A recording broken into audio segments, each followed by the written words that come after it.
This video is brought to you by Blinkist. Currently, Volkswagen and Toyota battle it out for who is the biggest auto manufacturer in the world. I'm predicting that by 2028, neither of these will even be in the top 5. For a number of reasons, they will be replaced by Tesla and other brands. Let's take a look.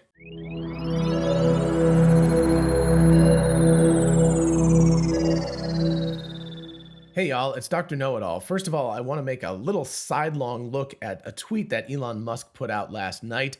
There was a person stating from the Tucker Carlson interview that Elon Musk did. I haven't had a chance to watch that yet, but I will soon. Anyway, he said, "I can't believe you haven't sued OpenAI for defrauding you." And Elon Musk replied, "Wait for it." So a word to the wise, things could get really interesting in that space very, very quickly. All right, on to the main topic, and that is who will be the top 3 auto brands, or maybe top 5 if we want to expand it, by 2028. I know 5 years from now doesn't seem like a long time, and I'm going to say the end of 2028 just to be clear, so taking into account 2028 sales numbers. The first thing we need to clarify is revenue versus auto sales, because that number shifts around quite a bit. For example, Toyota and Volkswagen are both on the top in terms of auto sales, like the numbers. In 2022, Toyota sold about 9.5 million vehicles, while Volkswagen sold about 8.2 million vehicles. And then behind that, we have Hyundai Kia at 6.8 million vehicles and Stellantis at 6 million vehicles. And GM rounds out the top 5 at 5.9 million vehicles.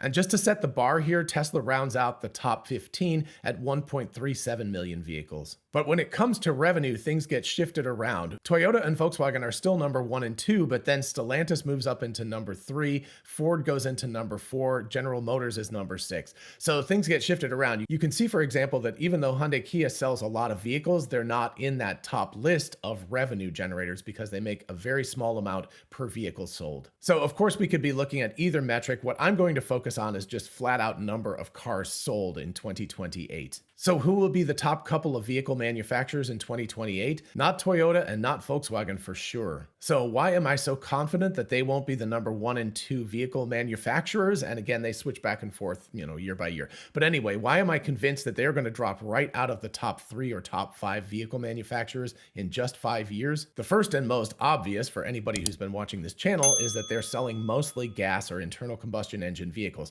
although Volkswagen has a much better mix of EVs in the mix. But basically, both of them are selling cars that people want less and less and less over time. And I know if you live in the United States, we're only at about 7% EV penetration at this point, but the rest of the world is moving way, way faster, and the United States will catch up. And these companies can't just make all of their money in the United States. They have to look at a global market, which is why I'm looking at global sales numbers rather than at individual countries. And if you look around the world, and especially at a place like China, you can see that gas cars are just not what people want anymore. So you've got these companies that are selling the bulk of what they sell as ICE or internal combustion engine vehicles, and people don't want those, and they're going to want those less and less and less over the next 5 years. And it's going to be real hard to make a sale when people don't want what you're selling. And if you want some solid evidence of this, go check out the Electric Viking. He's been talking about this a lot.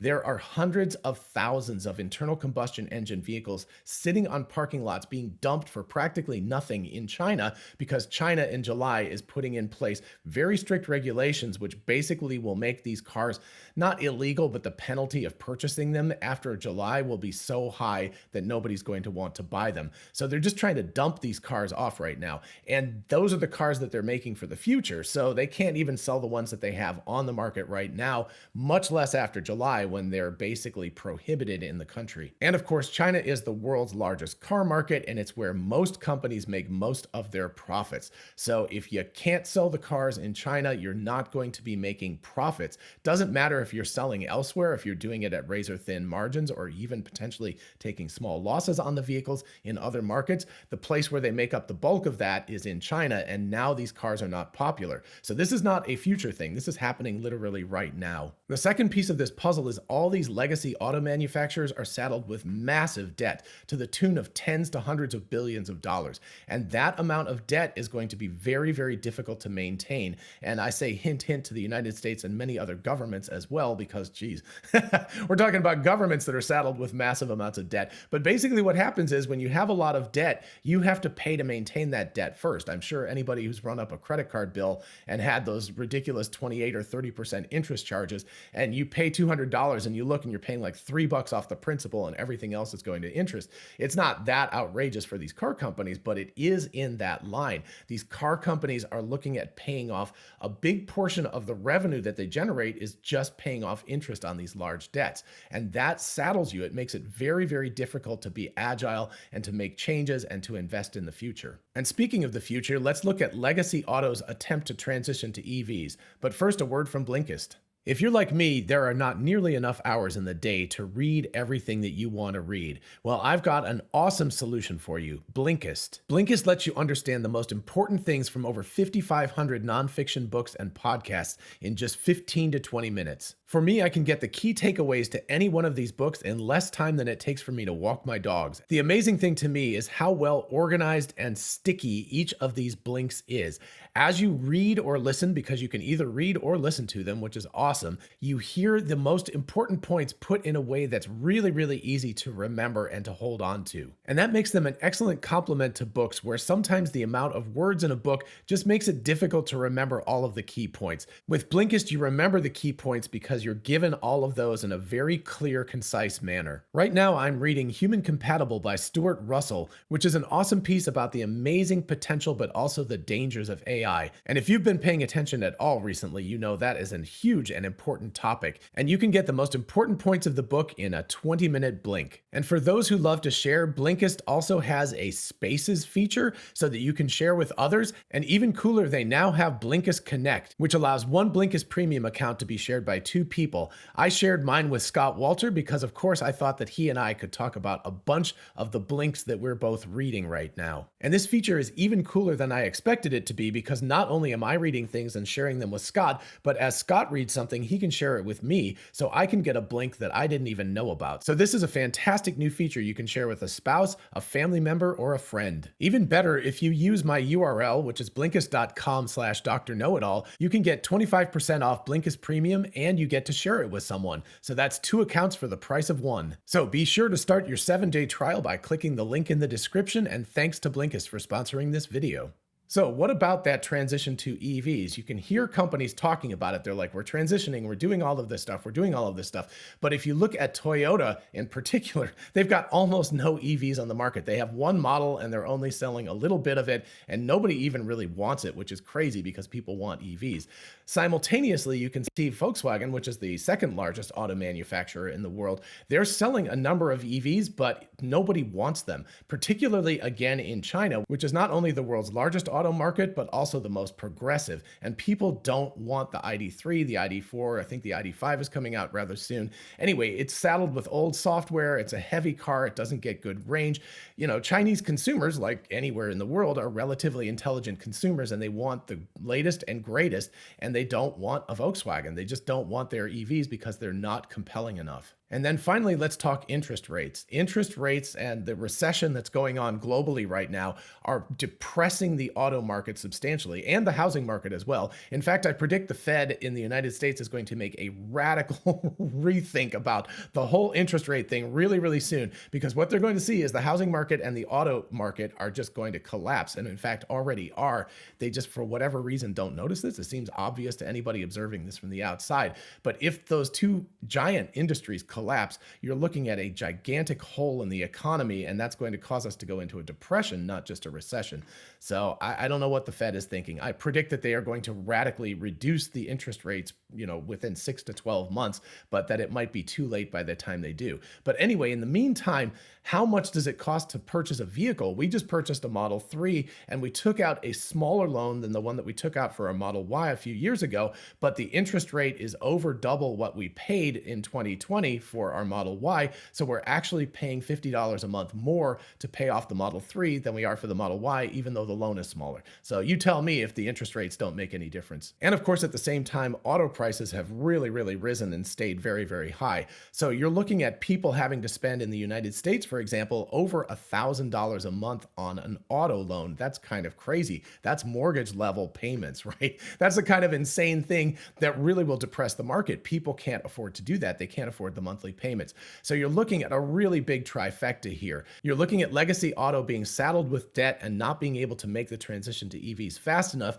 And then you're looking at high interest rates and a depressed economy. So fewer people are opting to purchase new vehicles right now. And that triple whammy right now is putting the hurt on legacy auto like right now. We're not talking about the future, which is why I'm pretty confident in predicting that in 5 years, we're not going to be looking at the top 3 auto manufacturers being the same top 3 as right now. And just to throw in one final point, which is more anecdotal than statistical, but my wife is a representative of a lot of people who are not particularly tech focused, but when she went looking for a new car, she did look at some gas cars, much to my chagrin.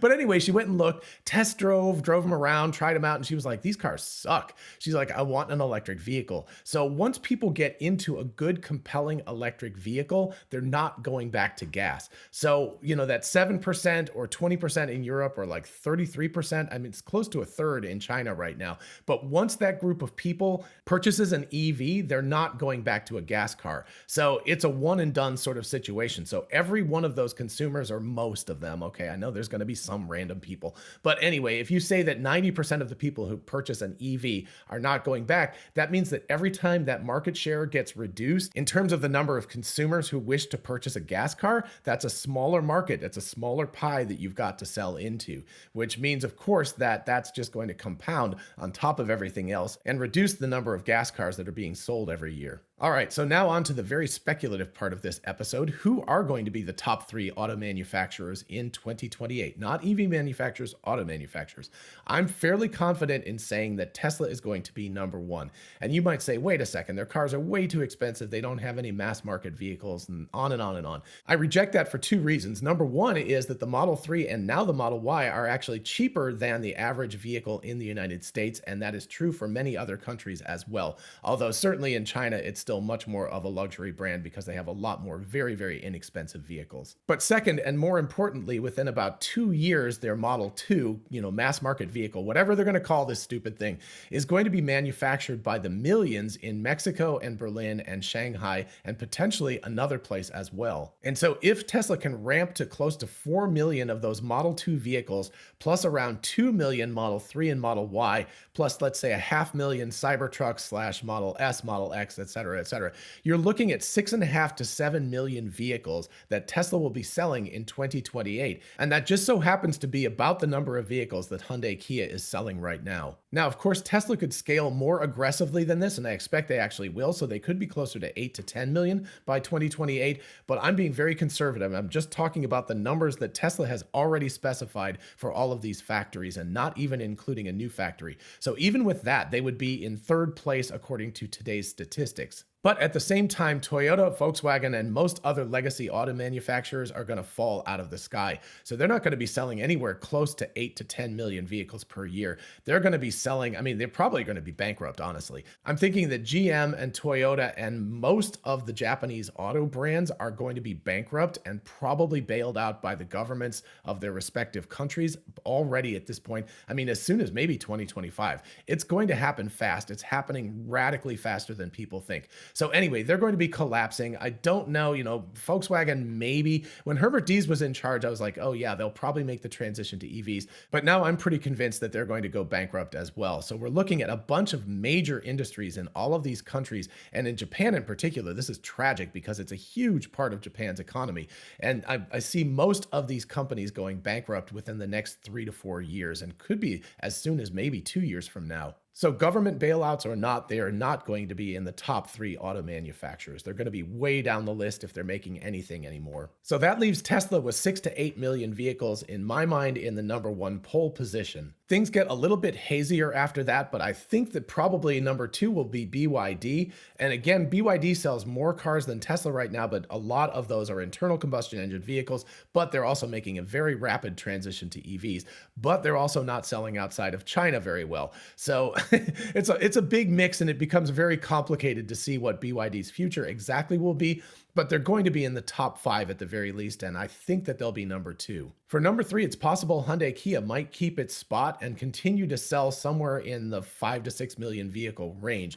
They could be doing that because they're making the transition to EVs much more aggressively than other car companies are. So they might actually be successful in this, and I actually hope they are. I think their vehicles are pretty cool vehicles. And of course, the other option is that it could be another Chinese player, but a lot of Chinese players are having a really difficult time right now. So I'm predicting a lot of them will go bankrupt as well in the next few years. So it's really unclear. It's very tumultuous what's going to happen. In the United States, I think Ford will probably make that transition, but they're not going to be selling nearly as many vehicles anymore. So in the United States, Ford could actually potentially be like in the number 3 spot. But of course, globally, Ford doesn't sell enough vehicles to make it into that spot. Of course, I also predict GM is going to go bankrupt yet again, and they will probably get bailed out by the US government yet again, but they're going to be a relatively small player after this point. So if I had to pick the top 3 right now, it would be Tesla, BYD, and Hyundai Kia in that order. What are your thoughts on that? I'm sure people have a lot of opinions about this. Maybe some of you think that Legacy Auto will manage this transition, and maybe others think that the Chinese are going to take over and that the top 3 spots will all be Chinese by 2028. Anyway, definitely let me know what you think in the comments, and if you enjoyed this video, please do like it so other people can find it, and of course consider subscribing for more of this kind of content.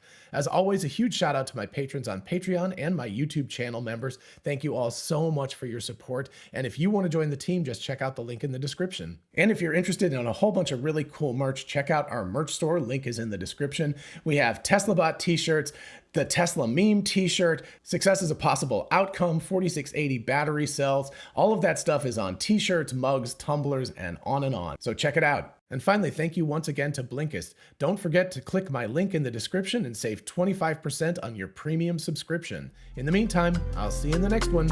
Bye-bye.